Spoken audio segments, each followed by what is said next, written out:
22 with your free picks using free betting tools show. We haven't been consistent with the timing of the show. I think we've been fairly consistent about doing the show. It's just tough on days like yesterday where there's only 4 games. I guess we could have done it. So no excuses, just free picks here at pickdogs.com. But give everybody a chance to join us. If you watch this morning's show, and something I want to go over a bunch is a lot of people asked about baseball tools, and I started going over them this morning and how we could kind of use these things to from a high level, and then to start to drill down and how we'll be able to use them over the course of the season and to identify different things. And those of you that weren't with us this morning, I just wanted to recap really quickly one of the things that we did. So we went to Sports Chat Place and we looked at betting tools, and we simply went over to say who are the most profitable teams, right? And we went over to baseball and we looked at the last year, and we looked at it. I'm showing you guys, and I'm not even on the screen, so that's not the best thing. But let's go over here. And so what we did is, so we started here. We went to Sports Chat Place. We were here. We went to betting tools. Okay, and then we clicked on profitable teams. So there you can see it right there. So when you're at the profitable teams page, what you can do is you can sort it by sport. So we want Major League Baseball, and then we want to do the last year. Okay, so we haven't had any baseball yet this year to look at. So basically looking at last season and see how these teams got there. So there's 3 ways to bet baseball: spread, money line, and total. And this morning we went over the money line. I just want to go over this with you guys again, taking a look at the money line over the past year for some of these baseball teams and how the very best teams, okay, when we look at the records, and let me see, we don't have it on this one, so we'll go over here to Sports Chat. And on Sports Chat, you go on betting tools, and if you go to standings, we go to last year's MLB standings, and this way we'll be able to go back and forth, and I could show my point a little better. So if you look here, and you see the Los Angeles Dodgers, okay, they had the second best record in the league. We could take off that number of games played. I don't know. To me, it's like, that stat stings. But if you look at the Dodgers, right, and you say, well, here's a team. They went 106-56. They won 65.4% of their games, and you could see it right there. And the Dodgers, and then you could look at some other teams. Like, we'll just use this as an example. The Houston Astros won 58.6. So normally in sports betting, if you win a little over 52% of your games, you're profitable. Okay, so that's the goal. Generally in sports betting is to hit over that range. But when you look at baseball, because it's a money line sport, it's a little bit different than that. So when we come over and we look at the most profitable teams, and we take the Astros, we take We'll look at some other teams with winning records here. The White Sox, we'll look at the Red Sox, 92-70, and the Yankees, 92-70. So they won 56.8% of their games. And the Astros, 58.6%. And then we look at who was most profitable, just betting straight money line bets. It's not those teams at all. Okay? The Astros, if you bet them every single game, $10, you lost almost 5.5 units.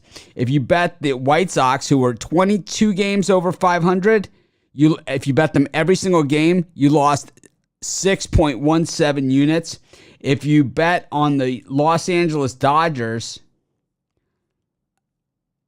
you lost almost 4 units. If you bet on them every single game, they won 107 games, almost 66% of the time. So they won nearly 66% of the time, but if you bet them every game, you lost money. And here's your journey over the course of the season as you try and wrestle your way to profitability. Okay? You start off the season, you're up 4 units. By the middle of May, you're down almost 2 units, and you never get back. to positive again the entire season. They don't make it out of April. They don't make it out of April as far as being profitable. And this is a team that's winning games. You can see the line going up, but all it takes is one losing streak right here over the course of the season, and you're done because you're laying minus 200 odds and more. So even if they have another winning streak here, right, all you're winning is $8 if you're betting $10 because you're laying all kinds of odds. And then you get back here and you're winning $7. Very, very hard to get your way back once you've made that big drop. And you can see it here with the Dodgers who, finished the season strong. Here they are beating the Giants. So getting it back, they're only down 1.7 units. And here they are down. This is the best that they got from here, which is their high point of the season, on April 17th. So 10 days from opening day. If you went by this year, 10 days from opening day, you were up 4.35 units. You never got the next highest you ever got after they went negative. The next highest you ever got was down 1.2 units for the season, and it didn't end there. It only got worse as at the end of the season they rested guys, whatever. Very, very hard to make it back. Here they are against the Braves in the postseason getting their asses whipped. Okay, so they won this game 11-2, but you only made $750. Walker Buehler, right? Laying Walker Buehler odds, we call them. So how do you use these tools to be profitable? And that is to look at the teams, look at these things and say, wow. You can't bet the same teams every single time because only 9 teams out of 30, if you bet them every single game, regardless of record, because the Rockies, right, they finished, they were terrible, right? They could not win a home game. The Rockies won only 46% of their games. But they were one of only 9 teams that were profitable last season if you bet them every single game, even though they won 30 less games than the Los Angeles Dodgers. You made more money betting on them. So here you can see it. They won 74. The Dodgers won 106. They won 32 less games than the Los Angeles Dodgers. Yet when it came to, if you bet on both those teams every single game, if you bet the Rockies for the Rockies money, you made back 0.7 units over the course of the whole season. And on the Dodgers, you lost 4 units by winning 32 more games. That is what you call a very tough way to make a living. So what you want to do is find the value. You got to find the value. You look for these teams, okay? Boston Red Sox, these are the teams, they had fairly low expectations. The Tampa Bay Rays, even though they won their division, they were underdogs almost every time they played the Yankees and the Red Sox. If you bet the Rays, by April 18th, so the same day, a day after you were losing everything on the Dodgers where you never got back to positive, if you bet the Rays every game at this point, you never looked back. You were always up. And when you look at this game, if you look at this game specifically, you can see exactly what happened here. And you don't even have to look who the starting pitcher was in this game. It was Garrett Cole. I don't even have to look. They were plus 210 against the New York Yankees on April 18th. They went positive for the season by 0.3 units. And never looked back. So, do the best teams necessarily return the best? I mean, look at this. Up 16, 17 units. Here they are beating the Toronto Blue Jays. You're still getting them as an underdog. You're still getting them as a dog. It's September 14th. They've run roughshod over everybody. You're still getting them as a dog at plus 126 against the Blue Jays, and they shut them out 2-0. Here they are against the Boston Red Sox, plus 125 on September 6th. They're winning games. They're still a dog. Here they are against the Houston Astros at plus 126. They beat them 7-0. Public perception is so off in baseball.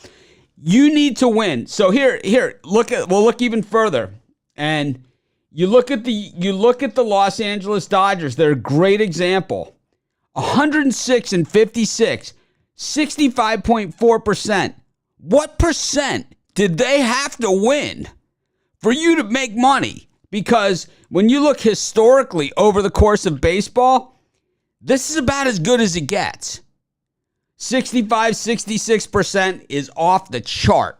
107 wins on the season. 100 wins is the magic number. Let's look at some of the other divisions. The Atlanta Braves, who won the World Series, won 88 games last year. They won the National League East. They won 88 games. They were profitable as well because they had a horrible first half. Not a horrible first half of the season, but kind of a not very good first half of the season. Back end loaded. We'll look at the Braves chart as well. And let's take a look and see exactly what the Braves chart looks like and how they got there. Because what happened was Ronald Acuna Jr. got hurt. Max Fried had a horrible start to the season. So we got value on Fried. This is how you use the tools. You identify the teams. You go to the list and you go to profitable teams. You can run it in shorter time spans. Right here. The past week. The past 30 days.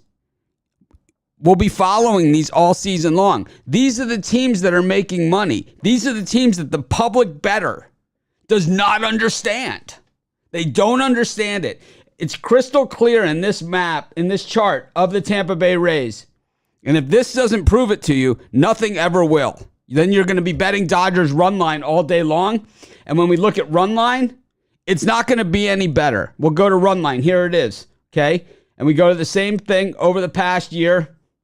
And it's the same team. It's the Tampa Bay Rays. It's the San Francisco Giants. It's going to be exactly the same. There's a few more profitable teams in here.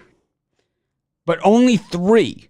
Only three more. There was 9 teams that were profitable if you bet them every single game. And there's 12 teams that are profitable if you bet them the run line over the course of the entire season. Now, the outlier here is the Toronto Blue Jays, who were not profitable if you bet them straight up, but were profitable if you bet them on the run line.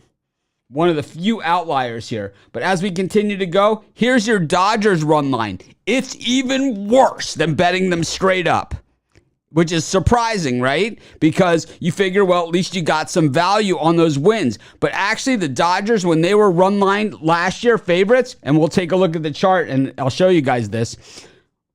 And ladies, I hope this is making sense. Any questions? I do this live so you guys can ask questions. But the ugly thing here about the Dodgers, about this chart, the reason why it gets so ugly is because they were negative odds on the run line. So they're covering the run line, and you're not even getting your full bet back as far as profit goes. The chart only looks at the profit or loss. So you're not even getting your full bet back when they're hitting on these run lines. And then when you're losing full bets. And you're on the run line. You need to cover the run and a half. So now you're basically behind the wall. So it's even worse. Betting the Dodgers run line was worse than betting the minus 320. Look at this chart. That is what you call one ugly, ugly, ugly chart right there. Very, very ugly. We'll continue to look at this as baseball season goes on, but a lot of people asked about baseball. They asked about our tools for baseball, and these are off the chain. This is like really valuable information. Same thing with totals. People love the overs, right? Here they are to the over. 9 teams were profitable to the over last season. Only 9 teams. Once again. But who are the unders? Who's profitable on the underside?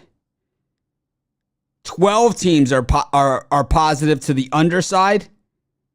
See? And most people, right? You hear it like on one of those other super popular shows that I love the guys. I never watched the show. Life's Too Short to Take the Under. Oh, yeah?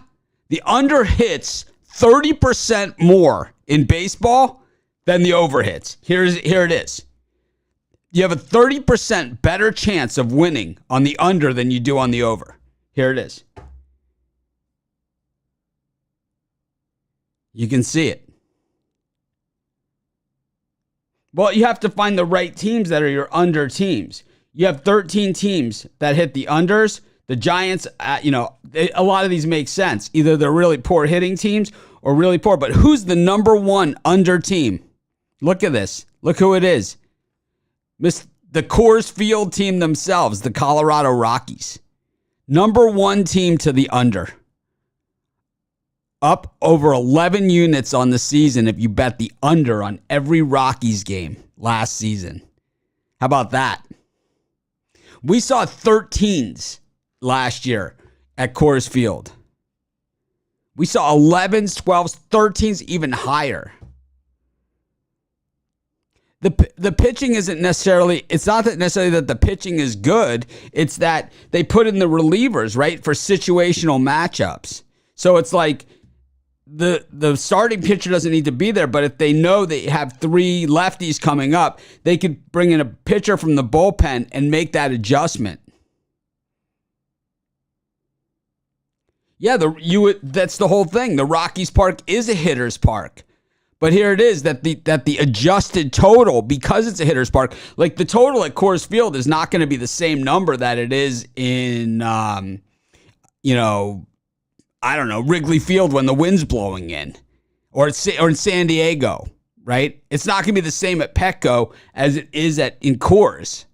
It's going to be one's 14.50 and the other one's 8, right? So what they're doing is, because everyone knows that the totals are so high, that the scores are so high, that Coors is so much of a hitter's park, that they adjust the totals to reflect that. Anyways, I got about 5 more minutes that I can do this for. I'm way running over. I'm supposed to be doing the premium show, but the VIP show. But I love this stuff. To me, this is like a lot of people out there that bet, and a lot of people that make the comments, and they'll win games and whatever, and they'll act like these things these facts aren't the case. But you ever hear the saying, they play to the back of their baseball card? Well, here are the numbers that are the back of the baseball card. So what we can do is we can track teams to these numbers. So if they're above the number or below the number, we can almost predict that it's going to go that way. At least, not game for game and anything like that. It's not going to be a perfect line, but we know that the general trend will push in that direction because logic only says that will happen. The statistical data that we have to work with, all the fields that we have to work with show us that historically this is what happens, because baseball is a numbers game, right? It's a numbers game. There's so many different numbers. There's batting averages, there's ERA, fielding percentage, FIP, right? There's all these things, slugging percentage and home runs and RBIs and strikeouts and walks and more. This is we're only looked at 2 pieces of information here for baseball, but over the course of the season, and on these betting tool shows, we have a ton more. We have the same thing that we have with the others.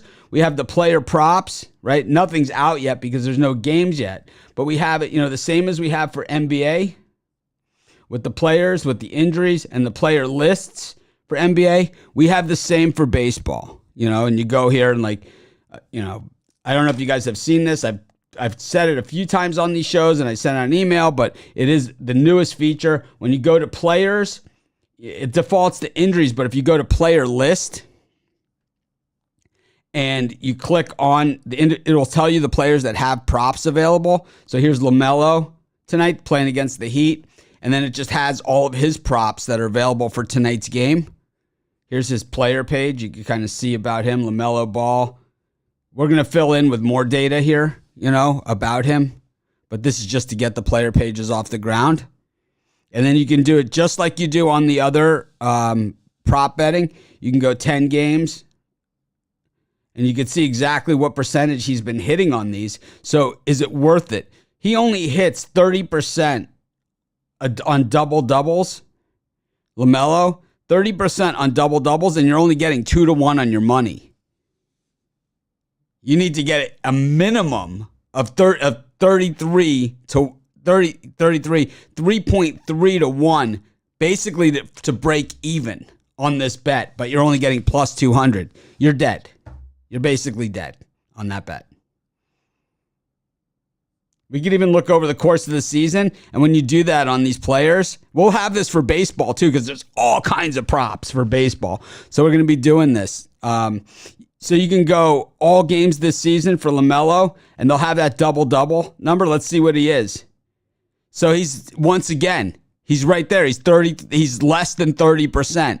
You need 33.3. You need plus 330 or better to have any kind of value in that bet. On this one, 49.3, you need basically, the under is 49.3. We're getting plus 105, so that's about dead on. On this one, the under 33-71 on three-pointers, 46.48%. We're getting slight value there. When you look at assists, over has hit almost 70%, but look at the premium that you're paying, 75% on it. So there's no value there, and you have to just go through every player and figure it out. That's over the course of the season. I like to stick with the last 10 games, though. It's just easier to work with. This under has hit 60% of the time here on rebounds, and you're getting even money. So there's the value play right there. It's rebounds for LaMelo Ball, under 5.5. It's not a sure thing or anything like that, but there's value there. You're basically getting 60% chance and even money on it. Hopefully that makes sense. Anyways, thank you guys for joining me. We're going to continue to go over these player pages. We're going to continue to go over all the betting tools, and we have a lot more betting tools on the way as well. But you guys can see these things are straight fire. Nobody else has betting tools like these. Nobody. There's no other site that has it, and any site that has anything even remotely close that's not even nearly as good, they will charge you for it. Ours are 100% free. I appreciate all of you guys, and we're going to continue to have more free stuff to piss off our competitors. I promise you that. You guys know I get off on it. And we're going to go over these betting tools to teach you how to bet, how to use these numbers to your advantage and make you guys better bettors, right? For free. And those of you that don't want to do the research, we have our best bets over at pickdogs.com, sportschatplace.com. You just click on the premium picks tab. We basically have done all the research for you there. The handicappers have. Each of them uses different systems, but they've all done research for you. So you have that option. But if you have the time to do it yourself, we give you all of the tools to do it, and we're going to be giving you many, many more to come. We are 3 months into a 2-year build on our betting tools, and they're freaking awesome. You got to admit, right? The more we dig in together on these things, the cooler they get, right? Anyways, aloha, everyone. Let's make it a winning night. I'm going to go do the VIP show with Joe and Brian, and then we got the drive-thru coming up at 6 o'clock. Ruflo's in Fuego. We hit that. They gave out 2 hat trick bets yesterday, plus 2,200 and plus 1,100. Did I find someone to help with the prop show? We're doing, I have someone, but we haven't nailed anything down. But I have at least one person to help me. So, anyways, then we have Ron Romanelli is going to be doing a show that's pure baseball. He's going to include props and everything in that as well. So, yep. Thanks, everyone, for joining me. Aloha. We'll see you tomorrow morning. And those of you that are VIP members are here on YouTube, going to give out one of my premium picks and then my best bet that's not a premium on top of that, as well as Brian and Joe are all going to give out premium picks as well as a pick that's not a premium. But we appreciate each and every one of you. I will see you guys tomorrow morning, 10 a.m. Eastern, 10 a.m. for the 7 free picks, and then shortly thereafter with Joe Madden for our morning show.